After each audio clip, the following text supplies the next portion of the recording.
నమస్కారం సిటీ వార్తలకు స్వాగతం. స్వాతంత్ర ఉద్యమంలో కీలక పాత్ర పోషించిన ఒడ్డే ఓబన్న 119వ జయంతి వేడుకలను కలెక్టరేట్లో ఘనంగా నిర్వహించారు.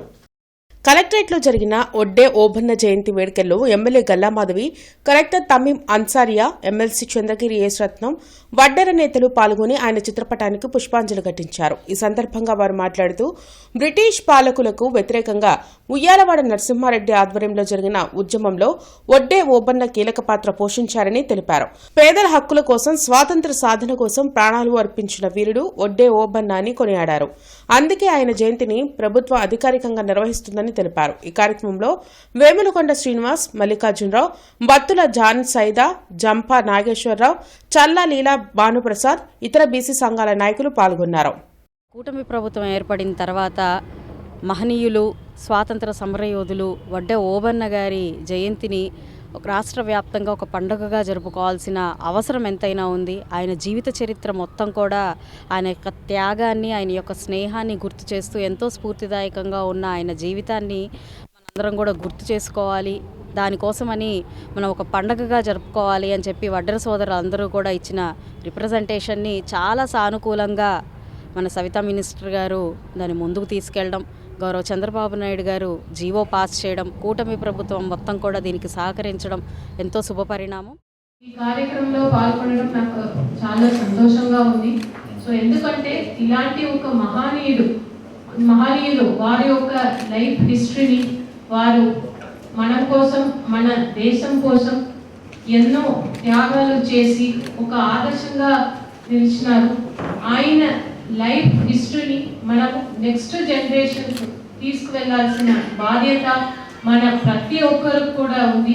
ఆయన లైఫ్ హిస్టరీని మనము ఒక ఎగ్జాంపుల్గా స్ఫూర్తిగా తీసుకుంటూ మనం ప్రతి ఒక్కరు కూడా పేద ప్రజల కోసం, సామాజిక న్యాయం కోసం, సామాజిక సమానత కోసం పనిచేయాల్సిన బాధ్యత ఉంది. ఎన్టీఆర్ స్టేడియంలో సంక్రాంతి సంబరాలు ఉత్సాహంగా ప్రారంభమయ్యాయి. 666 మంది శాస్త్రీయ నృత్య కళాకారులు నృత్యాలతో ఈ సంబరాలను ప్రారంభించారు. ప్రారంభ కార్యక్రమంలో mayor Kovelamudi Ravindra, APTS chairman Mannava Mohana Krishna, commissioner పులి శ్రీనివాసులు, కార్పొరేటర్లు, సిపిఐ నేత ముప్పాల నాగేశ్వరరావు, కూటమి నాయకులు, అధికారులు పాల్గొన్నారు. సంక్రాంతి సంబరాల్లో భాగంగా పలు క్రీడా పోటీలను కార్పొరేషన్ నిర్వహించనుంది. వీటిల్లో ప్రజలు ఉత్సాహంగా పాల్గొనాలని కోరారు. గౌరవ శాసనసభ్యురాలు గల్లామాధవి గారి ఆధ్వర్యంలో, అట్లాగే ఈస్ట్లో నజీర్ అహ్మద్ గారి ఆధ్వర్యంలో జరుగుతున్నాయి. తప్పకుండా నగరంలో ఉన్న ప్రజలందరూ వచ్చి ఈ యొక్క మంచి ఆనందకరమైన, ఆహ్లాదకరమైన వాతావరణంలో ఈ యొక్క కార్యక్రమాలు, మన సంస్కృతి సాంప్రదాయాలను కూడా, అంటే సంక్రాంతి అంటేనే మన సంస్కృతి, ఈ యొక్క సంస్కృతిని తెలుసుకొని, అట్లాగే రైతన్నలు ఆ రోజున, సంక్రాంతి రోజున రైతులు ధాన్యం తెచ్చే రోజు కాబట్టి ఆ రోజున అందరూ కూడా, తర్వాత కనుమ రోజు గోపూజ, అట్లాగే అందరికీ ఇక్కడ పెద్ద పెద్ద కళాకారులందరూ గుంటూరు నగరపాలక సంస్థ ఆధ్వర్యంలో కృష్ణమూర్తి గారు సంక్రాంతి సంబరాలు 2026 సంవత్సరం ఇక్కడ ఎన్టీఆర్ స్టేడియంలో అంగరంగ వైభవంగా బ్రహ్మాండంగా జరుగుతోంది. ఇక్కడ పెద్ద ఎత్తున ప్రజలు హాజరయ్యారు. ఎన్నో సాంస్కృతిక కార్యక్రమాలు చాలా చక్కగా జరుగుతున్నాయి. ఇప్పుడే మీరు చూశారు, దాదాపు 660 మంది చిన్నారులు ప్రదర్శన కార్యక్రమం అద్భుతంగా జరిగింది. ఈ సంక్రాంతి సంబరాలు చాలా భారీ ఎత్తున, చాలా చక్కగా జరుగుతున్నాయి. సంక్రాంతి పండుగ వరకు ఈ సంబరాలు కంటిన్యూ అవుతాం. ఇళ్లలో చోరీలకు పాల్పడే నిందితులపై కూడా పీడీ యాక్ట్ ప్రయోగిస్తామని ఎస్పీ వకుల్ జిందాల్ హెచ్చరించారు. జిల్లా ఎస్పీ కార్యాలయంలో జరిగిన మీడియా సమావేశంలో ఆయన మాట్లాడారు. గత నెల 24వ తేదీన తాడేపల్లి పోలీస్ స్టేషన్ పరిధిలోని నొలకపేటలో ఆనంద్ కుమార్ నివాసంలో చోరీ జరిగిందని చెప్పారు. ఈ క్రమంలో తమ సిబ్బంది విచారణ చేపట్టగా విజయవాడ కృష్ణలంకకు చెందిన షేక్ హుస్సేన్ నిందితుడిగా తేలిందన్నారు. నిందితుడిని అదుపులోకి తీసుకుని అతని వద్ద 4.79 లక్షల రూపాయల బంగారు, వెండి ఆభరణాలు, 4.32 లక్షల నగదు స్వాధీనం చేసుకున్నామన్నారు. నేరాలకు పాల్పడే వారెవరైనా ఉపేక్షించేది లేదని ఎస్పీ హెచ్చరించారు. ఈ కేసులో ప్రతిభ కనబర్చిన పోలీస్ సిబ్బందిని ఎస్పీ అభినందించారు. హౌస్ బ్రేకింగ్ మీద క్రైమ్ నెంబర్ 753/25 కింద కేసు నమోదు చేసి ఇన్వెస్టిగేషన్ తీసుకోవడం జరిగింది. సో ఆ కేసులో ముద్దాయిని అరెస్ట్ చేయడం జరిగింది. Shaik Hussain alias Becker. అతను ఇప్పుడు తాడేపల్లి నూలకపేటలో ఉంటున్నాడు. యాక్చువల్గా ఇతను కృష్ణలంక విజయవాడ సంబంధించిన అతను. ఇతన్ని అరెస్ట్ చేసి ఈరోజు రిమాండ్కి పంపించడం జరుగుతుంది. ఇతను అరెస్ట్ చేసినాక 10 కేసెస్, మొత్తం 10 కేసెస్లో ఇతను ఒప్పుకోవడం జరిగింది. 10 కేసెస్లో రికవరీ చేయడం జరిగింది. మొత్తం మీద 86 grams gold, 956 grams silver, 4,32,000 cash, మొత్తం రికవర్డ్ ప్రాపర్టీ విలువ 9,11,000 వర్త్ ప్రాపర్టీ ఈరోజు రికవర్ చేసి విక్టిమ్స్కి అప్పగించడం జరుగుతుంది. కేంద్ర ప్రభుత్వం అమల్లోకి తెచ్చిన జీ రామ్జీ చట్టాన్ని రద్దు చేసి పాత విధానాన్ని పునరుద్ధరించాలంటూ కలెక్టరేట్ ఎదుట కాంగ్రెస్ శ్రేణులు ఉపవాస దీక్ష ప్రారంభించారు. గుంటూరులో జరిగిన ఉపవాస దీక్షల్లో మాజీ మంత్రి జేడీ శీలం, వర్కింగ్ ప్రెసిడెంట్ మస్తాన్ వలి, సిపిఐ జాతీయ సమితి సభ్యులు ముప్పాల నాగేశ్వరరావు, మాజీ ఎమ్మెల్సీ కెఎస్ లక్ష్మణరావు, జన చైతన్య వేదిక రాష్ట్ర అధ్యక్షులు వల్లంరెడ్డి లక్ష్మణరెడ్డి పాల్గొన్నారు. దేశంలో రైతు కూలీల కోసం 2005లో ఏర్పడిన చట్టం మహాత్మాగాంధీ జాతీయ గ్రామీణ ఉపాధి హామీ పథకమని మాజీ మంత్రి జేడీ శీలం వెల్లడించారు. దానిని నిర్వీర్యం చేసేందుకు కేంద్ర ప్రభుత్వం జీ రామ్జీ చట్టాన్ని తెచ్చిందని మండిపడ్డారు. జీ రామ్జీ చట్టాన్ని రద్దు చేసి పాత విధానాన్ని పునరుద్ధరించాలని వర్కింగ్ ప్రెసిడెంట్ మస్తాన్ వలి డిమాండ్ చేశారు. దేశవ్యాప్తంగా 200 జిల్లాల్లో నిరసన కార్యక్రమం చేపట్టామని అన్నారు. ఈ నూతన చట్టం ద్వారా రాష్ట్ర ప్రభుత్వంపై సుమారు 4,000 కోట్లు భారం పడుతుందని సిపిఎం నాయకులు పాసం రామారావు వెల్లడించారు. ఈ కార్యక్రమంలో జిల్లా అధ్యక్షులు NM Sudheer Babu, SM Khaleel, Lingamsetti Eswararao, doctor Samshivudu, NSUI Karim, Ganta Kiran, Valmiki Srinivas తదితరులు పాల్గొన్నారు. మహాత్మా గాంధీ గ్రామీణ ఉపాధి పథకాన్ని రద్దు చేస్తూ కొత్త పథకాన్ని తీసుకొచ్చి చాలా మార్పులు చేసి మరి పనిచేసే కార్మికులకు హక్కులకు తీసివేసి రాష్ట్రానికి అధిక భారం మోపి మహాత్మా గాంధీ పేరును తొలగించి రాజ్యాంగ స్ఫూర్తిని నిర్వీర్యం చేసే ఈ విబీజీ రామ్జీ బిల్లు తీసుకొచ్చిన దాన్ని వ్యతిరేకిస్తూ మరలా మహాత్మా గాంధీ గ్రామీణ ఉపాధి పథకం ఏ రకంగా అమలు చేశారో, కోట్ల మందికి ఉపాధి కల్పించారో ఆ రకంగానే ఉండాలని చెప్పి దాదాపుగా సంవత్సరానికి 6.5 నుంచి 7 కోట్ల మంది గ్రామీణ ఉపాధి హామీ ద్వారా బతుకుతూ ఉన్నారు. ఈ రాష్ట్రంలో 1,20,00,000 మంది బతుకుతూ ఉన్నారు. ఈ 5 నెలలుగా ఈ పథకానికి జీతాలు ఇవ్వట్ల, 5 నెలలుగా పనిచేసి డబ్బులు తీసుకోలేనటువంటి దౌర్భాగ్య పరిస్థితుల్లో ఇవాళ కూటమి ప్రభుత్వ కాలంలో ఉన్నాయి.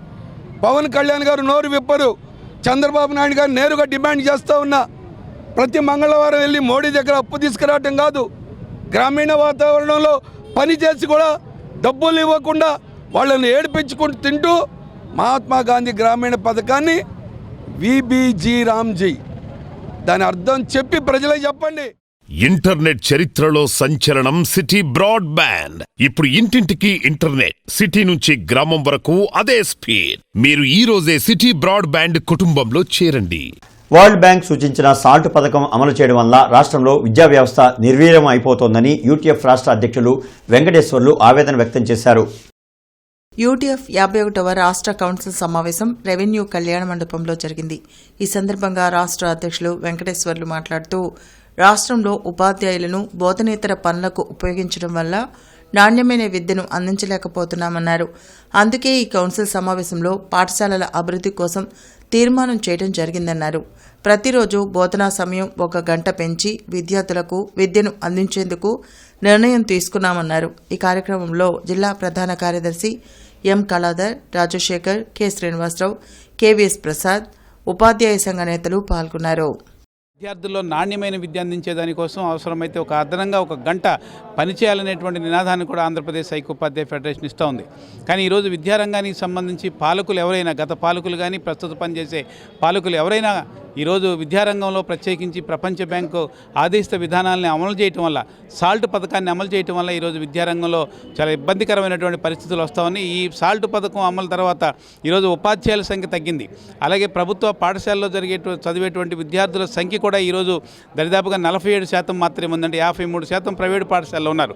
అలాగే బడ్జెట్లో గతంలో 11.9% ఇచ్చినటువంటి రాష్ట్ర ప్రభుత్వం ప్రస్తుతం 9.4% మాత్రమే బడ్జెట్లో నిధులు ఇస్తున్నటువంటి పరిస్థితులు ఉన్నాయి. అంటే ఒకవైపు బడ్జెట్ తగ్గింది, విద్యార్థుల యొక్క హాజరు తగ్గుతూ ఉంది, మూడోది ఉపాధ్యాయుల సంఖ్య తగ్గుతూ ఉంది, విద్యార్థులకు నాణ్యమైన విద్య కూడా ఈరోజు వచ్చేటువంటి అవకాశం కనిపించట్లేదు. గుజ్జనగూడలోని ఎమ్మెల్సీ చంద్రగిరి యేసురత్నం కార్యాలయంలో స్వతంత్ర సమరయోధుడు ఒడ్డే ఓబన్న జయంతిని నిర్వహించారు. ఈ సందర్భంగా ఆయన చిత్రపటానికి ఎమ్మెల్సీ చంద్రగిరి యేసరత్నం పూలమాలలు వేసి ఘనంగా నివాళులర్పించారు. ఈ కార్యక్రమంలో గుంటూరు జిల్లా మైనార్టీ సెల్ ప్రెసిడెంట్ పఠాన్ సైదాఖాన్, పశ్చిమ నియోజకవర్గం ఎస్సీసెల్ ప్రెసిడెంట్ జి ప్రభు, వైసీపీ గుంటూరు జిల్లా బీసీసెల్ జనరల్ సెక్రటరీ కొండా రవి యాదవ్, వేలాదిరి, బీసీ నాయకులు తురక రమేష్, నాగరాజు, ప్రతిపాడు నియోజకవర్గం బొల్లెద్దుల వెంకటేష్, ఆదర్శ్ నగర్ వెంకటేశ్వర రెడ్డి, కార్యకర్తలు, అభిమానులు పాల్గొన్నారు.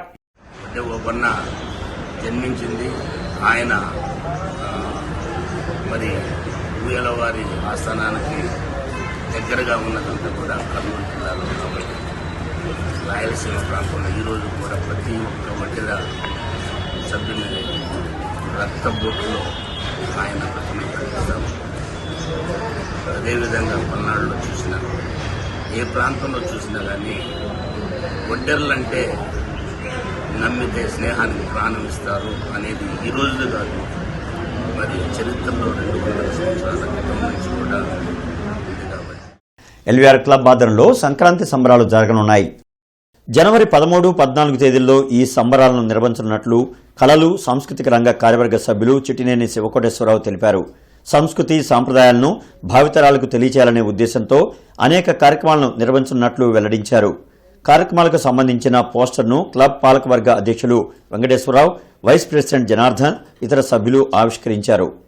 2026 సంక్రాంతి ఉత్సవాలని పురస్కరించుకొని సంక్రాంతి సంబరాలు జరపాలని చెప్పి మా పాలకవర్గం నిర్ణయించింది. అందులో భాగంగానే ఈ నెల 13, 14 తేదీల్లో సంక్రాంతి సంబరాల పేరిట ముఖ్యంగా మన తెలుగు సంస్కృతి సంప్రదాయాలని భావితరాలు అందిపుచ్చుకోవాలని, అదేవిధంగా మా క్లబ్ సభ్యుల్లో, కుటుంబ సభ్యుల్లో కూడా ఈ వాతావరణం పెంపొందించాలని సాంస్కృతిక కార్యక్రమాలను కూడా ఏర్పాటు చేయడం జరిగింది. అందులో భాగంగానే 13వ తారీఖున ముగ్గుల పోటీలు, రంగవల్లి ముగ్గుల పోటీలు, అదేవిధంగా 13వ తారీఖు సాయంత్రం వంటల పోటీలు ఏర్పాటు చేశాం. 14వ తారీఖు వచ్చేసరికి గంగిరెద్దులు, అదేవిధంగా డప్పు విన్యాసాలు, తెలుగు జానపద సందడి, నూతన వస్త్రధారణ పోటీలు, దంపతులు మహిళలకు విడివిడిగా కూడా ఈ వస్త్రధారణ పోటీలను కూడా నిర్వహించుతున్నాం. వైఎస్ఆర్ కాంగ్రెస్ పార్టీ ఆధ్వర్యంలో సంక్రాంతి సంబరాల్లో భాగంగా ముగ్గుల పోటీలు జరిగాయి. గుంటూరు పశ్చిమ నియోజకవర్గానికి సంబంధించిన ముగ్గుల పోటీల ఫైనల్స్ను ఓ కళ్యాణ మండపంలో నిర్వహించారు. మాజీ మంత్రులు రోజా, అంబటి రాంబాబు, వైసీపీ నేతలు నూరి ఫాతిమా తదితరులు పాల్గొన్నారు. జగన్ గారిని వదులుకున్నందుకు, వైఎస్ఆర్సీపీ ఎమ్మెల్యేలను వదులుకున్నందుకు ఎన్ని కష్టాలు పడుతున్నామో అని ఈరోజు గ్రామాల్లోకి వెళ్తే సంక్రాంతి సంబరాలు చేసుకునే పరిస్థితి లేదు. ఎందుకంటే ప్రజలకి జగనన్న ఇచ్చే సంక్షేమ పథకాల్ని ఇవ్వటం లేదు. అవి ఇస్తాము, అవి కాకుండా మేము కూడా సూపర్ 6 ఇస్తాము, ఇంకా 143 మేనిఫెస్టోలో పెట్టి చెప్పినవి ఏవి కూడా ఇవ్వకుండా ఎలా మోసం చేస్తారో మీ అందరికి కూడా తెలుసు. సో ఎప్పుడు కూడా మీకోసం పనిచేసేవాళ్ళు, మీ మంచి కోసం అహర్నిశలు ఆలోచించే వాళ్ళు, మీకు ఇబ్బంది లేకుండా ప్రతిదీ మీ గడప దగ్గరికి తెచ్చివ్వాలనుకునే నాయకుల్ని మీరు గెలిపించుకుంటే మీ ప్రాంతంలోనే కాదు రాష్ట్రం అంతా కూడా ప్రతి పండుగ కూడా చాలా సంతోషంగా ఉంటుంది, సందడిగా ఉంటుంది. 2009 పాల్గొంటే రాను పెరుగుతూ వచ్చారు.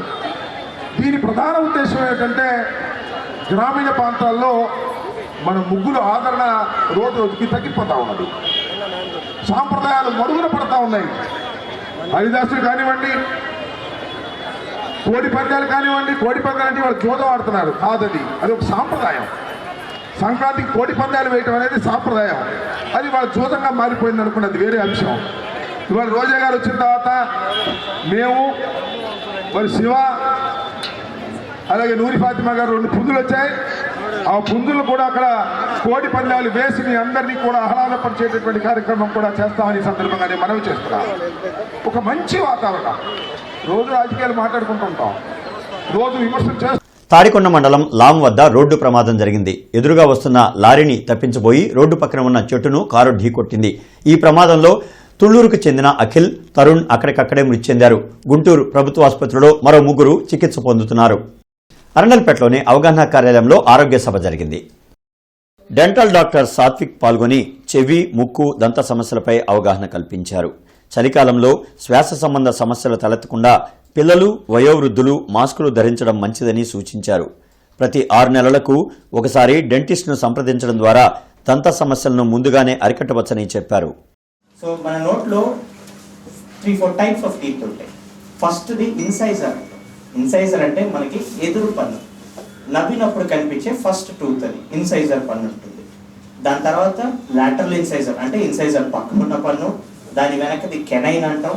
తర్వాత ప్రీమోలార్స్, మోలార్స్ ఉంటాయి. ఎదురు పళ్ళు అంటే ఇన్సైజర్స్. ఇన్సైజర్స్ అనే పళ్ళు సిజర్ లాంటివి. బేసికలీ ఏమైనా కట్ చేయడానికి, అంటే మనం కాయలు కొరకటానికి కానీ ఏమైనా టేర్ చేయడానికి యూజ్ చేసే పళ్ళు ఫ్రంట్. నెక్స్ట్ వెనక వచ్చేది కెనైన్. కెనైన్ అంటే మన కూర పన్ను. కూర పన్ను ఎలాగైతే మనకి యానిమల్స్లో టేర్ చేసుకోవటానికి లాగుతామో, మనుషుల్లో కూడా ఎప్పుడైనా మీట్ తిన్నప్పుడు కానీ ఏమైనా తినాలన్నప్పుడు ఆ కూర పళ్ళతోనే స్ట్రెంగ్త్తో మనం ఇయర్ బడ్స్ తో మీరు బయట వరకు క్లీన్ చేసుకోవచ్చు. ఈ పార్ట్ వరకు క్లీన్ చేసుకోవడం. లోపల మీరు ఇయర్ బడ్ పెడుతున్నారంటే లోపల ఉన్న వ్యాక్స్ ని ఇంకా లోపలికి పుష్ చేస్తున్నారు మీరు బడ్ పెట్టడం వల్ల. సో జస్ట్ బయట వరకు క్లీన్ చేసుకోవచ్చు.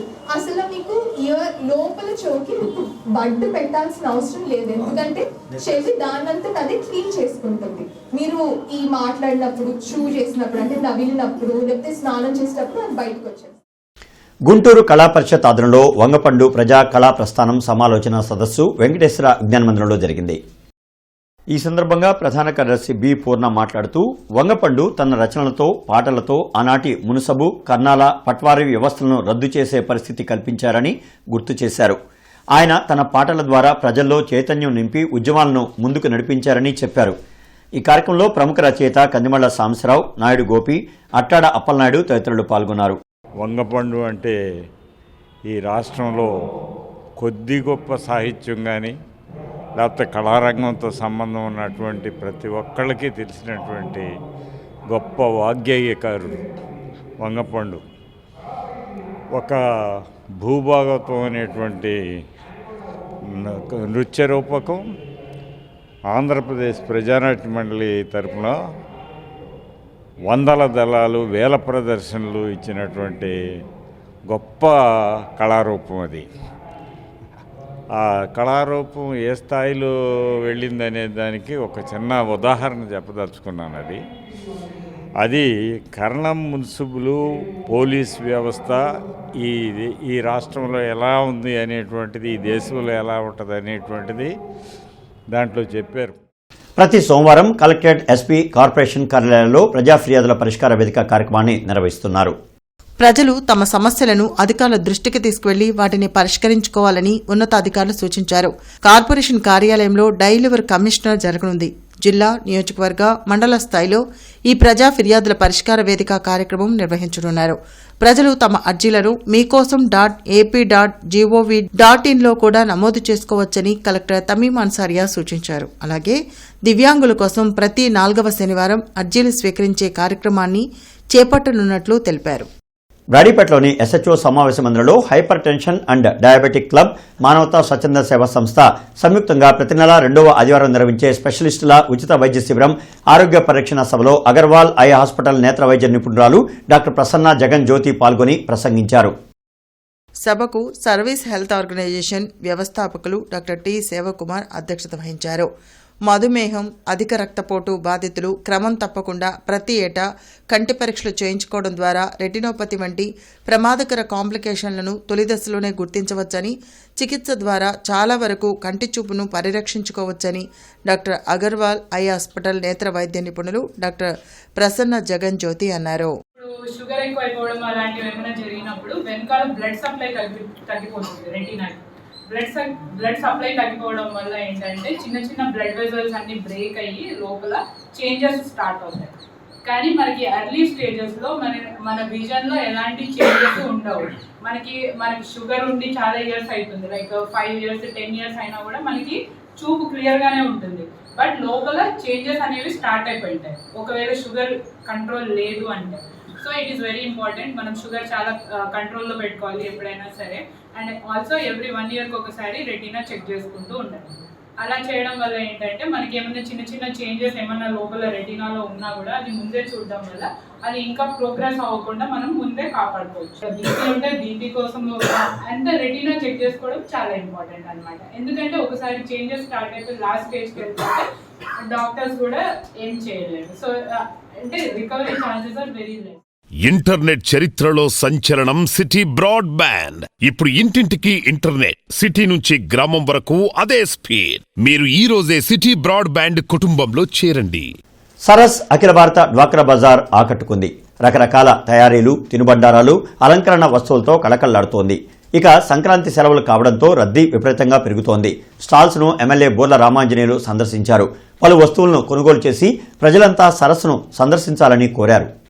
ఒక పర్యాటక కేంద్రంగా, అదేవిధంగా ఆరోగ్యాన్ని కాపాడుకునేటటువంటి ఒక వాక్ సెంటర్గా, అక్కడ పెళ్లిళ్ళు కానీ ఇంకొకటి కానీ కార్యక్రమాలు చేసుకోవడానికి అనువైనటువంటి ఒక ప్లేస్గా కొబ్బరి మొక్కలు వేసి ఆ పంచాయతీకి సంవత్సరానికి 5 లక్షల రూపాయల ఆదాయం వచ్చేటటువంటి ఆదాయ వనరులుగా, అంతేకాకుండా మరొక చెరువును 2 రకాలుగా చేసి ఒక చెరువులో చేప పిల్లలు వేస్తే తద్వారా కూడా ఒక 3-4 లక్షల రూపాయలు నిరంతరం అక్కడ పేదలకు ఉపయోగపడే కార్యక్రమాలు చేసే విధంగా ఆ చెరువును అభివృద్ధి పరిచాం. అది దేశంలో చెరువు వల్ల ఇన్ని ఉపయోగాలు ఉంటాయా? పత్తిపాడు నియోజకవర్గంలో గంగళాయపాలెంలో ఇది చేసి చూపించారని కేంద్ర మంత్రివర్యులు ఇక్కడికి రావడం, ఆయన దేశానికంతా కూడా చెప్పడం జరిగింది. మోడీ గారు ఇక్కడి నుంచి ఆ కార్యక్రమం మీద ఒక వీడియో తీసుకెళ్లిపోయారు, పంపించారు. 3వ తెలుగు ప్రపంచ మహాసభలో క్షేత్రదర్శిని ప్రదర్శించిన విద్యార్థులకు ప్రశంసా పత్రాలు, మెడల్స్ బహుకరించారు. ఈ కార్యక్రమం art of Nataraj founder Vijayagauri ఆధ్వర్యంలో అద్భుతంగా జరిగింది. కార్యక్రమానికి తూర్పు నియోజకవర్గ ఎమ్మెల్యే నసీర్ ముఖ్య అతిథిగా హాజరయ్యి విద్యార్థులను అభినందించారు. వారికి కళల పట్ల మక్కువ పెంపొందింపజేసే విధంగా అద్భుతమైనటువంటి ప్రసంగాన్ని అందించారు. కార్యక్రమంలో art of Nataraj founder Vijayagauri, Shloka foundation managing director Ganta Swamy, Balananda కేంద్రం సెక్రటరీ గురుదత్ తదితరులు పాల్గొన్నారు. ఈరోజు నిజంగా వాళ్ళ స్వాతంత్రాన్ని, వాళ్ళ సంతోషాన్ని, వాళ్ళ ఆనందాన్ని, వాళ్ళు ఉన్నటువంటి సృజనాత్మకతను బయటకు తేవాలనేటువంటి ఆలోచన కలిగినటువంటి కొద్ది మంది మాత్రమే ఈరోజు ఇటువంటి ఆర్ట్స్ వైపు వాళ్ళని తీసుకుని వస్తారనేటువంటి మాట వాస్తవం అని చెప్పి మీ అందరికి కూడా తెలియజేస్తా ఉన్నా. అందుకని ఇక్కడ ఉన్నటువంటి ప్రతి ఒక్క తల్లిదండ్రులు కూడా నా హృదయపూర్వకమైనటువంటి ధన్యవాదాలు తెలుపుతా ఉన్నా. ఒక స్కూల్ ఇన్స్టిట్యూట్ లో కాకుండా ఒక ఫ్యామిలీ లాగా డెవలప్ చేయడం ఆర్ట్ ఆఫ్ నటరాజ్ని చాలా ఆశ్చర్యమైంది. ఆవిడతో ఉన్న అసోసియేషన్, ఆవిడని ఫస్ట్ టైం చూడంగానే నాకు అర్థమైంది ఆవిడలో ఈ డాన్స్, ఈ యోగా వీటి మీద ఉండే ఇంట్రెస్ట్ కానీ అది డెడికేషన్, దాని మీద ఉన్న డెడికేషన్ కానీ చాలా ఎక్సలెంట్గా ఉంది. విద్యార్థుల్లో నైతిక విలువలు పెంపొందించేలా ఉపాధ్యాయులు కృషి చేయాలని ప్రముఖ గుండె వైద్య నిపుణులు ఆళ్ల శ్రీనివాసరెడ్డి పేర్కొన్నారు. శనివారం కలెక్టర్ బంగ్లా రోడ్లోని భారతీయ విద్యా భవన్లో నిర్వహించిన 41వ వార్షికోత్సవ వేడుకల్లో ఆయన మాట్లాడారు. విద్యార్థులకు ఏకాగ్రత, సమయపాలన ఎంతో ముఖ్యమని అన్నారు. కార్యక్రమంలో పాఠశాల కార్యదర్శి పి రామచంద్రరాజు, కోశాధికారి K Ramasubhash, SVS Lakshminarayana, principal Hemamba, HM CH Ushasri తదితరులు పాల్గొన్నారు. ఈ సందర్భంగా ఒలింపియాడ్ పోటీల్లో విజేతలకు బహుమతులు అందజేశారు. వార్షికోత్సవం సందర్భంగా నిర్వహించిన సాంస్కృతిక కార్యక్రమాలు ఆకట్టుకున్నాయి. మామూలు పాటలు, డాన్సులు, నృత్యాలు కాకుండా ఒక థీమ్ ఓరియంటెడ్గా వృక్షాలని రక్షించాలి, చిన్నపిల్లల్ని కాపాడాలి, ఆడవారిని గౌరవించాలి అనే థీమ్స్తో పిల్లలందరూ డాన్సులు తయారు చేస్తున్నారు. ఈ ప్రోగ్రామ్కి చూడడానికి ఒక 2000 మంది మా పేరెంట్స్ ప్లస్ చుట్టుపక్కల ఉన్న ఆడియన్స్ అందరూ వచ్చారు. దీనికి టెక్సాస్ నుంచి వచ్చిన ఆళ్ల డాక్టర్ శ్రీనివాస్ రెడ్డి గారు ముఖ్య అతిథిగా విచ్చేశారు. ఆయన సేవలు చాలా అందించారు భారతదేశంలోనూ. ఇక ఈ వార్తలు ఇంతటితో సమాప్తం. నమస్కారం.